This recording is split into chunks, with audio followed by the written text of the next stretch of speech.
And we're back. Welcome back, everyone. Craig and Jonah here today. How are you today, Jonah? Doing pretty good. I don't know. Just I love the title from last video too. Like for Pete's sake. That's really funny. You come up with the greatest titles. Yeah, Do you use AI for that, or you come up with that yourself? That was mine. All right. Yeah. I become AI has yet to catch up with the mind of Onan. So I usually for it to have that edgy impact, it usually has to come out of my sorted brain. So It's really good. But I was reading through the comments and one caught my attention. That's from our friend New England Anter. Jonah, that's Jonah 2.0. Oh, it is. I was wondering who that was. So why did he change his name? Is it alias online or what? They caught up to him? Could be. Keep him guessing.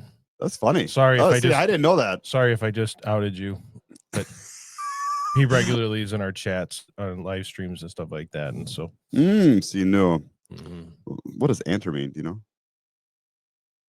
I don't know. I always thought it was anteater. Is it not anteater? Yeah, I thought it was anteater too, but then I had to reread it again. I'm like, anteater? There's not any anteaters in New England. I mean, those New Englanders can't really spell, so. Come on, and defend your honor, buddy. He goes on to say, Bishop Sheen spoke of the coming church without a cross. That's what you guys are working on with videos like this.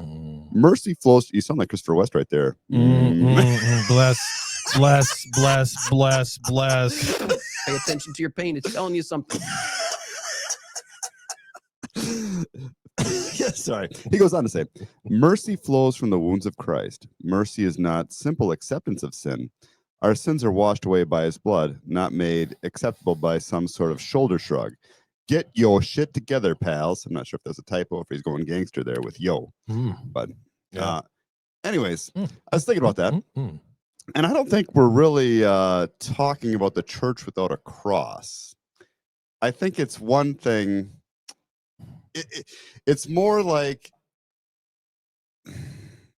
we're teaching people to fear the cross, I think, from the traditional point of view. Like, you're going to hell. You have no chance, other than if you totally repent right now. That is your only chance. And to somebody who's in that deep, as far as like, Pete or anybody else, really anybody else, there's a lot of people that have hidden sins in their life. And it's not that, they want to do them, but it's difficult. Yeah. I think that's that is, I think, the prevailing. Maybe it's not the prevailing. That is the trad approach to these things, and it's become more and more pronounced. And Midnight has been doing some videos. He had an excellent video the other night on his channel, kind of responding to that. But that is sort of anytime you talk about this stuff at all, and you talk about. I don't know if lightening the cross is the right word, but just toning it down just a little bit. That's what they think. Oh, you're just making it easy. I think they have this idea that the people that don't follow all of the teachings or rules of these things have this easy life that's full of pleasure and riches and satisfaction, and it's not. Yeah. I don't know. I mean, do we have to start at the basics and disabuse people of that idea? Because if that's everyone has suffering, everyone has the cross.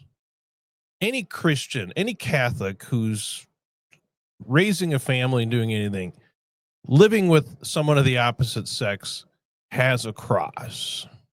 The cross isn't going anywhere. The question is whether you're completely crushed by it, and I think more importantly, whether it's self-inflicted. Because I think actually this is a really good segue to the Christopher West clip that we're going to play a little later, my comments on it. But I think just because life can and does involve suffering doesn't mean every act of suffering, no matter what the consequences are for the person or the marriage, is good. I think that's the thing we have to be able to distinguish.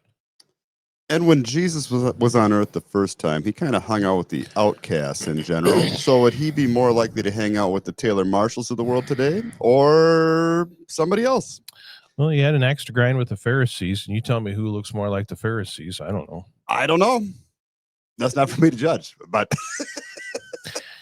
I don't know. It's funny. I've expanded my reach, and now we've pissed off TikTok.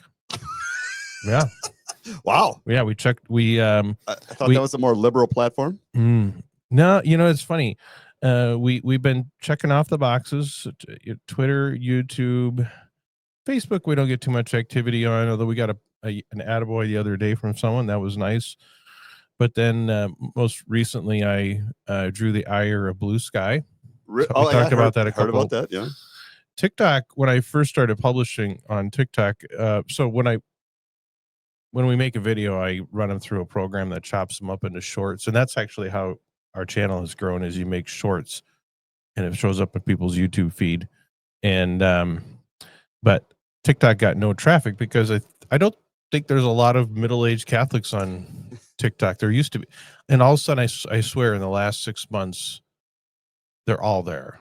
Like I get more new follows, more likes on TikTok than any other platform right now. Wow. But the videos that we put out the other day on conscience, struck all the nerves. Oh, no kidding. Got called a heretic. I think called a heretic for the first time on TikTok. So, I think if you're a heretic, then Aquinas is a heretic too. Ooh, that's a heresy to say that. Well, everybody's just a heretic. Yeah. And I get it. And I try to say, like, with people, these are like 30-second sound bites from a longer video. They're like, what's going on? I'm like, go over to YouTube, watch the whole thing. I don't post the whole videos over on TikTok, just teasers. But that concept of conscience, as soon as you entertain the possibility that someone's conscience could compel them either to do something that the church expressly doesn't allow or to not do something that the church expressly requires, people assume that's wrong and you can't do that. And maybe that is correct. I Because think your conscience isn't formed properly, what they would say. Yeah, I mean, it's a real dicey thing because it's hard to be self-aware of whether my conscience. I mean, I think by definition, how do I say this? You don't know what you don't know. I mean, if you're willfully ignoring stuff that you know is true, that's one thing. But I don't think that's what goes on, at least in these topics, because I think it's not a matter of just, well, I guess tomorrow I'm going to wake up and I'm going to choose to like NFP, or I'm going to choose to love abstinence, and I'm just going to do that, and I'm not going to fall into other sins. And it's not that easy. It's not an intellectual choice, I don't think, the way that it is on other theological concepts that don't actually impact our day-to-day lives. Other than if you're a semen retention guy. I've been watching some of those videos and they claim all sorts of supernatural abilities. I'm convinced that's all bunk. I am too. They make a lot of bold claims. Yeah, I've tested the theory and I think it's nonsense. But to each, I mean, why not just to each his own to some extent, right? Like, why does it have to be an absolute one size fits all? I think that's where people struggle, is there's just no wiggle room, despite the fact that there's so much variability in people's lives in terms of their age and health and number of children, fertility level, finances, hormones, trauma, past trauma. I mean, it's a very random mess, really, on the best of days. Like I said, the couples that are, let's say, using contraception and stuff like that, they all have their squabbles and issues, and maybe in some ways they have just as much or more than we do. I don't know. But, or for people that are infertile and it's not really an issue, but they've adopted 10 kids or whatever.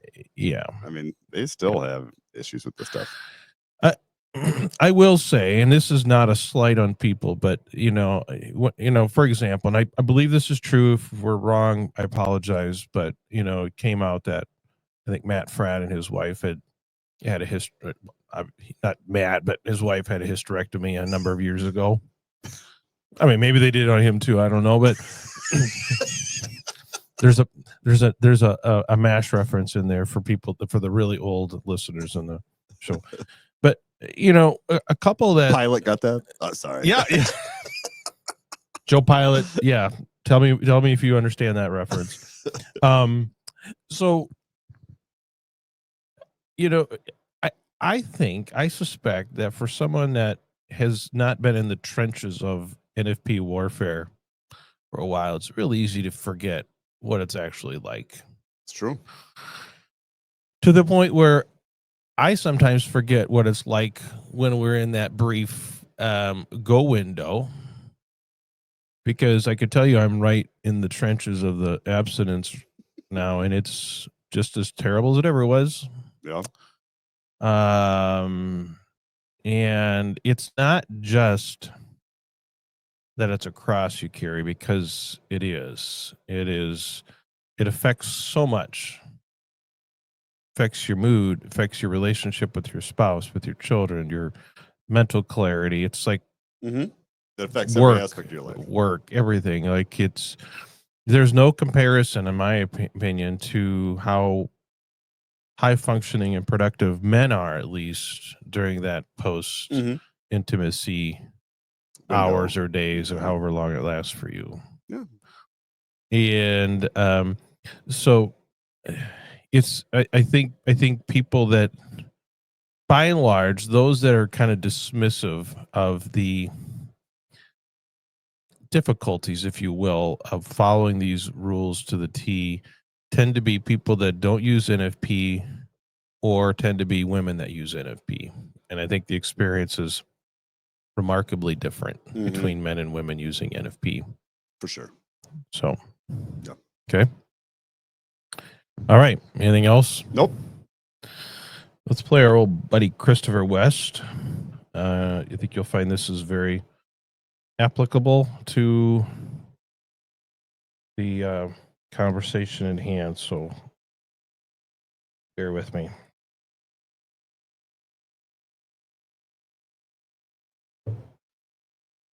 Next question is from a listener named Isabel. Hi, Isabel. Hi, Christopher and Wendy. My boyfriend and I have been seriously dating for about a year. Bless you guys. And I found out about your podcast because he listens weekly. Okay. All right. Interesting. It is interesting that a single guy would listen to that podcast. Yeah, boy, are you in for a rude awakening. As we continue to discern marriage, I've started to do a lot of reading and listening to Catholic sources, such as your podcast, that teach about marriage. This has been fruitful for me, but Here it comes. Dun, dun, dun. found that the more I hear heartbreaking stories about the suffering couples experience in marriage, the more I become anxious about similar bad things happening to me or my future husband. I'm struggling to reconcile the idea of mentally preparing for the unknown trials of marriage while not letting anxiety take over my mind. I find myself trying to lessen my excitement for marriage because I hear over and over that marriage is so hard. Do you have? It is. Like, there's no sugarcoating that. I don't care what he says. I haven't listened to this, so I don't know what he's going to say, but marriage is hard. I mean, and I wish maybe people should have more trepidation. Like, she's actually smart there, because people should have more trepidation over marriage than they do in the modern day. Maybe I don't give Christopher West enough credit. Maybe people do get a flavor for how horribly difficult it is. I don't know. Consider the priesthood, consider the sisterhood. You know, maybe that's what he should do more of. Children are amazing, but marriage is tough. I mean, there is no doubt about it. There are times that are great, but there are lots of periods of difficulty. Marriage is a cross. For like I said, on the best days, I think marriage is a cross. Unless, of course, using contraception or because then it's just a cakewalk. No issues at all. Yeah, it's way too easy. It's a TV commercial. Advice for me? I want to take marriage very seriously, but I also want to believe the C.S. Lewis quote that man is more himself, man is more man-like when joy is the fundamental thing in him and grief the superficial. Bless you, What is he Isabel. doing there? Bless you, Isabel. Let's try it again. Quote that man is more himself, man is more man-like when joy is the fundamental thing in him and grief the superficial. Maybe him and Wendy took a moment there. Bless you, Isabel. Bless you, Isabel. Bless you, Isabel. Bless you, Isabel. She's just a young. I don't know. He's just got such It's fake. odd. I mean, I'm willing to think that's genuinely he's just a weird guy. At best. Okay. At worst, this is fake. Yeah. I think he's just sincerely weird, It could be. but I give people the benefit of the doubt. You're very kind. Yeah. Try to be. Maybe I'm a jerk. Woman confronting life. You know, I wanted to include this question, I think, because in my heart, I have wondered that about our very podcast at times. Like, is this a burdensome for some younger listeners to be hearing some, struggles of people in different parts of their journey? Yeah. So, it is interesting. I think there's something different between the Christopher West, let's say, promotional materials, the talks that he gives, which I think tends to try to emphasize the beautiful and positive aspects, theological undertones of all Comparing it this to the stuff. mass. Yeah. It's just beautiful. Yeah. Beautiful. And that's always been my criticism of, it's long been my criticism of it, because I think it is not very reflective of the real experience for most people. But as I think about it, the podcast more or less is people calling in, observing the fact that is it actually how it plays out. And they're talking about really hard, horrible things. And he doesn't always seem to have a great answer other than, it's the cross. Pure Deal with suffering it. is supposed to be like going to Calvary. And maybe that is the way that it's supposed to be. I don't know. I don't know either, but I am interested to see what he has to say, because marriage is difficult. There's just no sugarcoating it. I don't care who you are. Like my wife and I, when we took the pre-Cana testing, we had to take like the Scantron sheet. Yeah. We were the most compatible couple that the church had ever had. Like not the entire Catholic Church, but the local parish we were in. And, second only to Mary and Joseph. and I'll tell you what, we still have disagreements, and it can carry on for a long time during some periods. It's all your fault. Yeah, I mean, it is generally, yes. I figured that out. That should have been on the test too. You lied on it. Let's see what he has to say. Or actually, Wendy's got to finish here. kind of put words to something that's been an unconscious question of mine. I'm just being honest about that as well. Yeah, I get all of it. And there's no sparing anyone. Unless you're single. The fact. This is factum. This is fact. Bust out the Latin. I don't think he does a good job with Latin either. I don't know if it'd be factum. I don't know. We need a Latin expert there. It sounds like a Christopher West version of But it's Latin. great though. You know, the more you fill a woman with anxiety, the better your marriage is going to be. I'll tell you that. Like that, they're really setting her up for something special there. Oh my gosh. I don't know. I think they're setting they're calibrating expectations. I mean, that's part of sales, is managing client expectations. It's true. I don't know. She may be neurotic for, her wedding day, but hopefully he finishes properly. Very good. Funnels us towards the mystery of Calvary. There we go. It just does. And what Isabel is wrestling with is what every human being wrestles with. Typically not before marriage, though. That fact. Life funnels us towards Calvary. Especially 10 years in. Yeah. And Calvary is the mystery of suffering writ large. It's the mystery of all human suffering concentrated in its most condensed, plain form. We're getting lost in the weeds here. Yeah. It's all the horrors that have been dished out throughout all the centuries of human history. It's all that every human being has ever suffered in concentrated form, right there, born in the body Is he talking about marriage of right now? Jesus Christ. A lot of He's- suffering there I think he's talking about Calvary, but in the context of marriage, maybe. Mhm. I mean, I don't know if it's that bad. I don't know if marriage is that bad. It's all the we're imagining all the human suffering that's ever happened in the history Yeah, I don't know. of time, but Yeah. I don't know. For some people, it might be like But that. here's the good news. And Yeah, I've never been pulled between four horses and ripped apart, but But that might be what divorce is like. maybe. Yeah. I know some people go through a Yeah. terrible divorce right Mhm. now, and I think Mhm. they'd rather be Mhm. ripped apart. hmm is the source of our joy. This is the source of our true joy. Not that suffering doesn't exist. That's false joy. That's pretend. That's make believe. That's the ostrich with its head in the sand. Right? Joy is not the absence of sorrow. Joy, true joy, comes from, and this is just as much a fact, a factum, that funnel Hilarious. that leads us to the cross does not end there. That funnel keeps going through the cross into glory, into transfiguration, into glorification.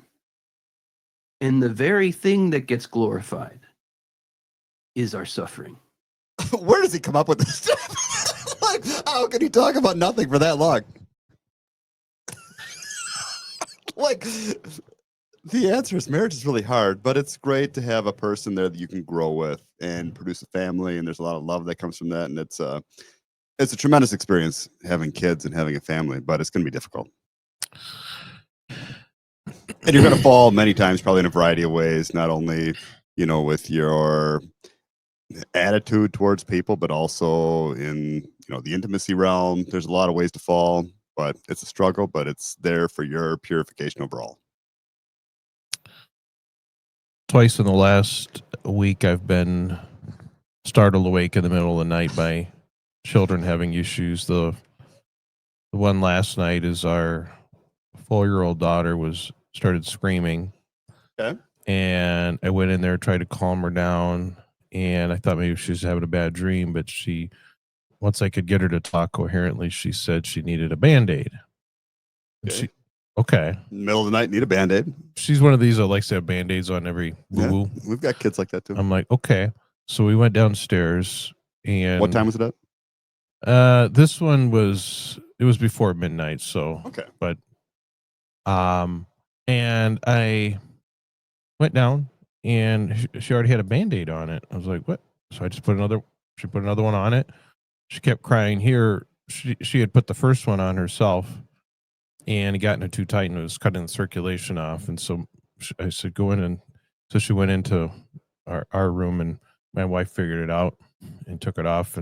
But that's an interruption that happens in the middle of the night. A few nights earlier, one of our sons woke up throwing up, and he did not make it to the bathroom. He hit the wall and hit the steps and hit the floor and the kitchen and everything. And in our house, Dad is the puke picker upper, so I had to run. And then my wife follows around, noting all the spots that I missed. It's good to have quality control. Yeah, There's nothing wrong with that. she is. You missed a spot. I'm like, yeah, it's kind of everywhere. Yeah, I was like, I'm always the first to attack the big chunks. Here's another rag. Yeah, no, that's not how So this you're works. taking a different approach than Christopher West right now with these allegories. That's right. And and that is hard stuff.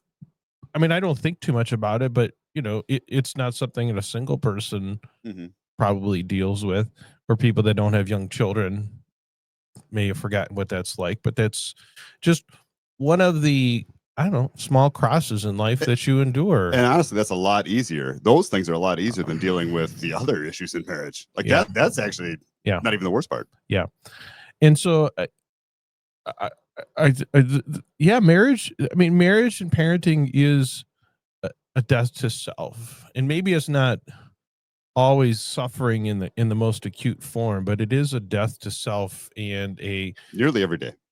Giving up, whether it's decent sleep or eating when you want to eat or Eating what you want to eat. yeah, right. Interrupting what you want to do because someone needs a snack or someone spilled something or whatever. That's all baked into it. And I don't know. I mean, maybe that doesn't count for anything, but I think that has to count for something, right? And where I think he misses the boat a little bit on this suffering stuff is I think there is a difference between productive suffering and unproductive suffering, or less than productive suffering, because the suffering when it comes to intimacy, to the extent that it is self-imposed. Okay. I mean, things can happen. Someone could become impotent or have some accident or be physically unable to engage for a while, postpartum, all those kinds of things that happen. That's not really anyone's fault. It just happens, right? That's the kind of the better or for worse thing that I think we all understand we sign up for when we get married. But a lot of stuff we do as Catholics is purely self-imposed, and not always for an obvious reason. And often I would say not for an obvious reason. And that's, I think we ought to be able to distinguish that, because I think it's one thing. I think people can get around the idea that maybe marriage doesn't go the way that you would like. Maybe you do struggle from infertility. You had dreams of a big family, or, whatever. One spouse has some, medical issue that they just can't perform. I mean, that's terrible. But I think people understand that's kind of the chance you take, especially when you haven't, you've kind of saved yourself for marriage. You don't necessarily know what you're getting into. But when you have suffering, you already have the suffering, and then you add additional suffering because someone told you, and in that does, I think, add a dimension to the marriage that makes it, I would say, more difficult to get up in the middle of the night and clean up the puke, or your patience worse then. Yeah. And I think it affects the kids. I mean, I think raising children and being patient and loving is hard, especially if you have more than a couple of kids. And you have to be at your best all the time. And I'm sorry, but you're not at your best when you are, when your relationship is weighed down by self-imposed abstinence. For sure. So, at least I don't know how it could be. In not, or at least chronically self-imposed, like postpartum. Okay, fine, right? Sure. You're definitely in the trenches there. Yeah, but that's a season. That truly is a brief season. Not this is part the rest of your marriage. Yeah. I mean, with NFP, literally, if you're using NFP, for most of us, literally half your marriage is in this suffering. And it's not like it's all flowers and singing in the other parts too, because kids throw up in the middle of the night. Like, it's just, things don't always align anyway. And I think the NFP argument against you would be, well, it's only a few days. You have to Yeah. a few days to a week. Yeah. You can't handle that. If I think if NFP was as easy as some of the promoters like to say it is, I don't think they'd let us use it. It's true. And everybody that promotes NFP has a huge family. I mean, is there anybody that doesn't, other than if they're having fertility issues? Right. I think. Yeah. NFP seems to, I mean, it seems to me NFP is promoted because it's difficult enough that no one's going to continue using it unless they have a really good reason to do it. And those that don't really need to avoid a kid are going to start cutting corners Mhm. and get. So it's Then you get caught. yeah, it's the failure rate. It really is not in the method itself, but in how it actually plays out in marriages. Mhm. That but you're not really changing. You're not changing people's mind. Like they like to take credit that it makes people more open to having life. Well, it makes people more open to taking chances because they want sex so bad. That point, that is Right? That is so true. You're not really Because- changing hearts, because if it was just a matter of changing hearts, then anyone could stop using condoms or go off the pill. Like Mhm. it's It's really funny. It's about taking chances. it is It's risk Let's just- management. exactly. It's a risk Can we just management acknowledge strategy. that? Yeah. The efficacy rate of NFP is only in theory and labs. Because if your wife had a life-threatening condition, if she got Yeah. pregnant, would you really use NFP from like the age of 25 on? I think opponents of NFP fairly know you probably. I don't think you'd use anything at all. I think you'd just go completely abstinent or That'd be much better contraception. for the marriage, I'm sure. Well, I mean, if your wife could literally die, would you trust yourself to gosh. NFP? I don't know. No, I don't know what you would do. You wouldn't be cutting corners on the abstinence You periods. might be snipping something. Yeah. I'm not advocating for that, but Yeah. I'm just saying it'd be really difficult. I don't know what I would do at that age. Yeah. It's a very difficult decision.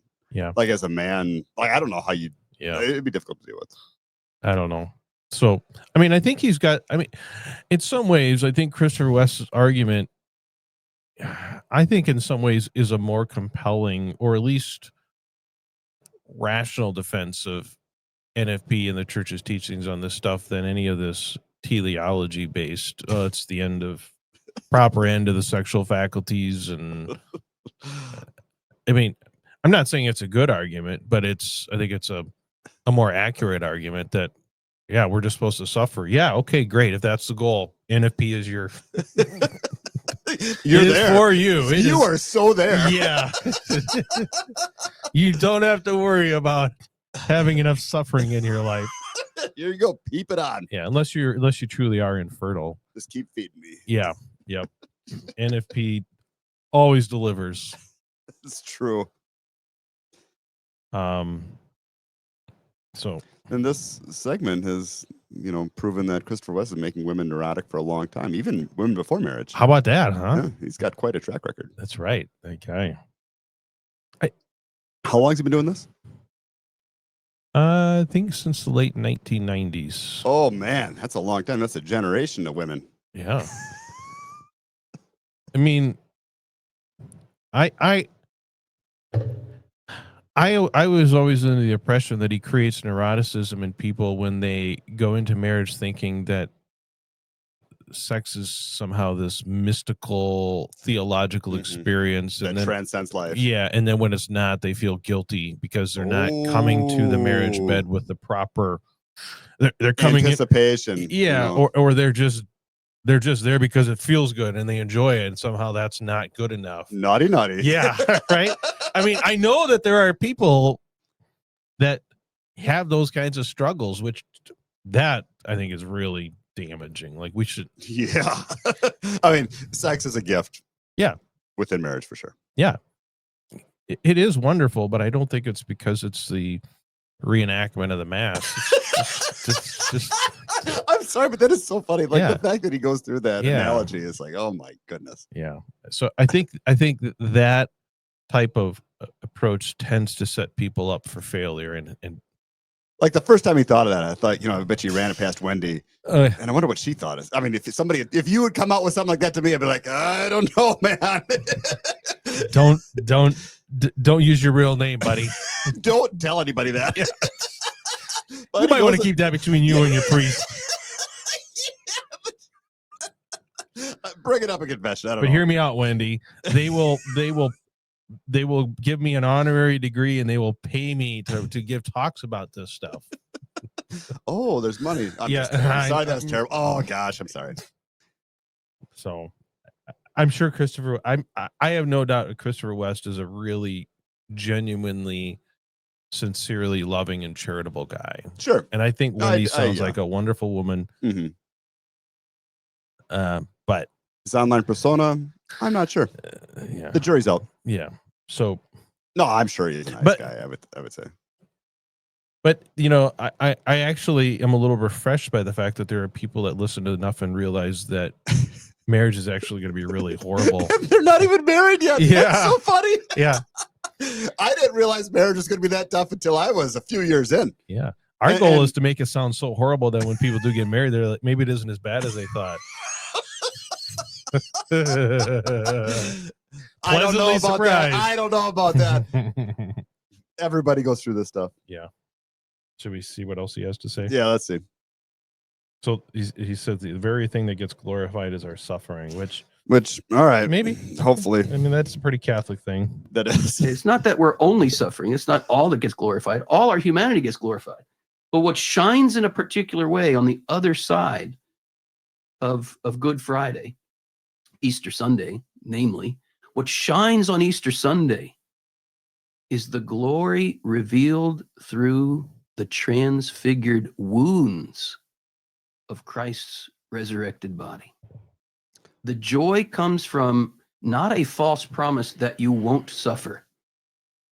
The joy upon which the entire Christian life is based and Christian marriage, the joy upon which we can build our entire lives as a solid foundation. This is the rock upon which we are to build our lives that Jesus talks about. The rock upon which we are to build our lives is Christ, and Christ is the crucified and resurrected Messiah, the crucified and resurrected one. He is Adam, meaning all humanity. He is Adam who has borne all of humanity's suffering and come out the other side dancing with a glorified, resurrected body. And if you live marriage as God designed it to be, it will. I can't spare you this. I can't pretend it's not going to happen. It is going to happen. It's going to funnel you towards the cross. But through that cross, it will pop you out the other side in glory. In glory. And you will say, as Christ says, and every saint says, and every person who's been through the cross and come out the other side has said, it's worth it. It's worth it. It's worth it. It's worth it. It's absolutely worth it. I think he's right. There's a lot of opportunity for suffering in marriage, a lot of chances for wounds. But I have often wondered too what God's design for marriage was supposed to be. Like, I really don't know sometimes. There's just, and maybe our lives are so complicated that we can't understand what marriage is supposed to be like. I'm open to that. I mean, Maybe it was simpler, where you lived in the desert and just had some sheep and took care of your family, lived in a small community. died at 30. Yeah, stuff like that, you know. I don't know. They didn't have cell phones, internet bills, car insurance. Yeah. Life was death, or life was simple and death was simple. And That really sums it up right there. Yeah. I mean, and I think I think in the past marriage was more of a, I don't know if transactional is the right word, but I think it was more of a practical relationship than an idea of romance and love. Yeah. I think you needed a helpmate, you needed someone to You needed lots of kids. someone to bear children and take care of those children when you're off hunting and fishing, and you needed someone to go hunting and fishing and provide for you and your kids. And so, I think, but I don't know. I mean, is that, but I think we've elevated it to, a sacrament. And I think even Aquinas and Augustine there,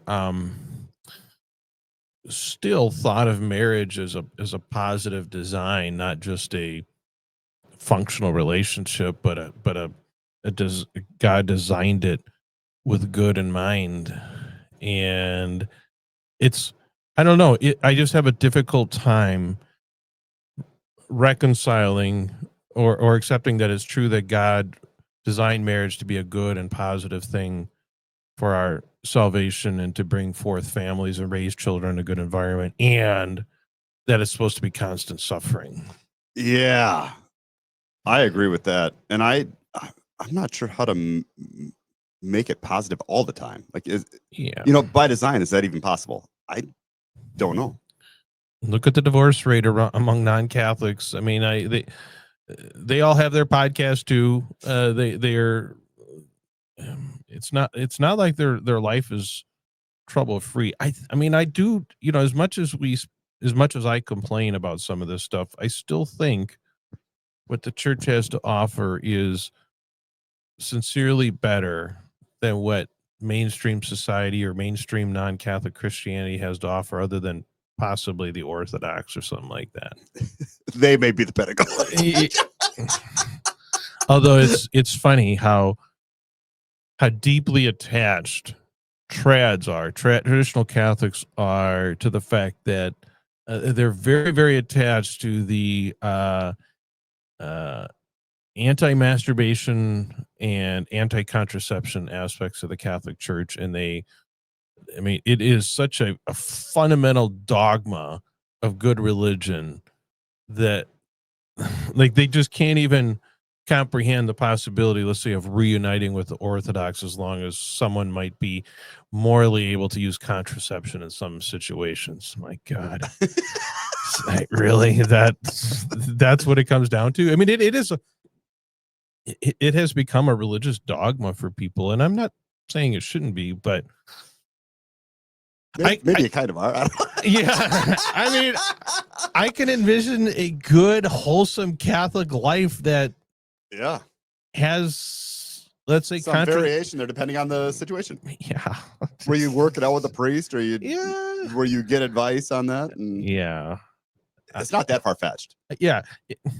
I'm just not convinced that that's all a gloom and doom scenario that, ends in, broken families and horrible marriages. I don't know. I don't think that's borne out at all by the data, or just, reason and common sense, I think, says that's not actually true.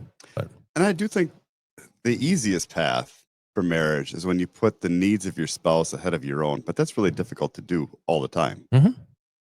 But I think that's the most straightforward path, and that's the only thing that I know. Yeah. I mean, I think dying to yourself is part of it, and I think it is a wonderful part of marriage. Putting your spouse before yourself. I mean, I think that is very much the cross, and that's the Christian message. And for your children, although I think a lot of marriages struggle because one spouse, I think especially mothers, it's very, there's a tendency to put your children first, and we sacrifice our marriages trying to put our children first. Put the kids first, and the dog, and then the husband. I'm just kidding. I mean, it can happen to good happens. people, right? Yeah. And I don't think it's anything malicious. I think the opposite and it's sneaky, is true, because it's so natural. I think that you should take care of your kids, but you really need to work on your relationship too. I'm just more and more convinced that your ability to provide well for your kids and provide a good example is very much built on the health and quality of your relationship as spouses. And I just don't believe that for most people, unless they just choose it for themselves, that chronic constant abstinence is a recipe for that marriage to be what it needs to be for those kids and greater society. That's just my I think that leads to tension. Yeah. Whether you can't even really control it, I don't think. I haven't figured out. I mean, it's I don't know. It's there's just something about it that deeply impacts you and affects how you perform as a person, as a husband, as a worker, as a father, that is very much intertwined by the quality and frequency of your intimate life. That I think direct correlation. Yeah. And I don't think that makes you hedonist or anything like that. I think that's just a fact. I It's think just that is, baked into the recipe. to me, that seems to be part of God's design.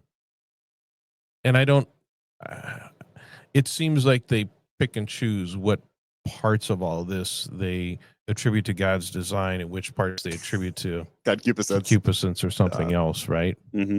And to me, I'm just kind of like, well, I think you take it all or you take none of it. Like, I don't think you get to cherry pick that stuff, because I don't think the natural desire that spouses have for each other or the natural benefits that come from regular frequent intimacy are a bad thing or a product of concupiscence. I think that's exactly how God designed it for a purpose that way. Mhm. And I don't think we should be dismissing or thwarting or sacrificing that unless there's a really good reason to do so. Sometimes that reason is imposed on you by forces outside your control or inside your control, but you have babies and you have postpartum. That's not what I'm talking about here. But I think when you otherwise don't have to be doing that, but you're doing it because of some religious idea that's been imposed upon you, that I think is where a lot of people struggle, because the reasoning behind it isn't always very clear. That's or very persuasive. Maybe it's clear. It's not very persuasive. Mhm. I think that's where a lot of people struggle. I agree. So I would like nothing more than just for the Christopher Wests of the world or the Matt Frads or whoever who have much bigger platforms than we do. I would just like to see them acknowledge and grapple with that instead of kind of dismissing it with this, well, the cross. I mean, yeah, okay, I guess you can just wave the wand. Yeah, I mean, if that's all it is, how do you respond to that? How do you rebut that? Yeah, I get it. So yeah, if the goal is just more and more suffering, then okay. But I'm not actually convinced that's how it's supposed to be, or that it in part because I don't know that that's actually fulfilling the important role that marriage and families is supposed to play in God's design for all of us. Because then you congratulate people on the suffering they're in. Like, oh, you're so lucky right yes. now. Just think of how great it'll be one day. Yeah. I don't know. I don't know. It's difficult. Suffering is difficult. Nobody wants to suffer.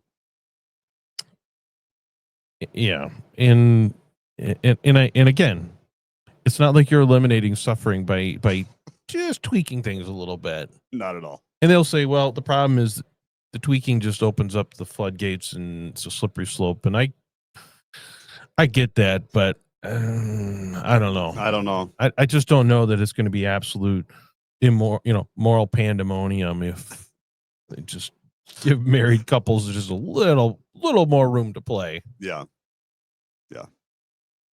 So we'll probably never know, but until one day we will know. Yeah. Just won't be able to tell people. I don't think we'll be podcasting in heaven or wherever we are.